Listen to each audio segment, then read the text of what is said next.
sa treba snažiť, lebo to naozaj stojí za niečo a naozaj nám ukázala, že môžeme to dokázať. Lepšie sa zviesť do života, aby som mala svoju cestu.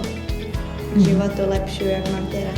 Som sa začal správať, chovať sa, rešpektovať sa, kontrolovať. A máte na 100%, ako ste nás to naučili. Moja mama má vo mne radosť a má aj podporu. Ona nám ukazuje, že vzdelanie je dôležité v živote. Pani učiteľka nám naučila vytrvalosti. Keď makáme na 100%, keď učiteľka vybavuje nám výlety, na zmrzlinu ideme pani učiteľkou.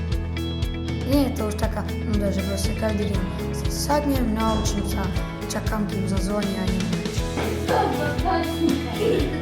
Nemá sa podceňovať. Naučili ste ma byť lepším človekom.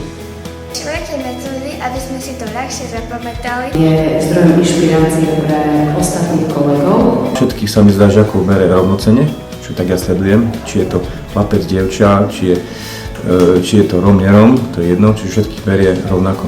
Priniesli pohľad, že máme pred sebou človeka. Každé to dieťa je niekto, kto v princípe potrebuje vzdelanie preto, aby bol v živote šťastnejší.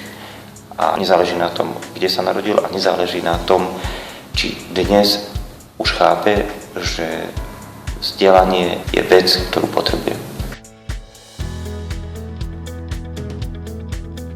Že naša pani učiteľka je najlepšia.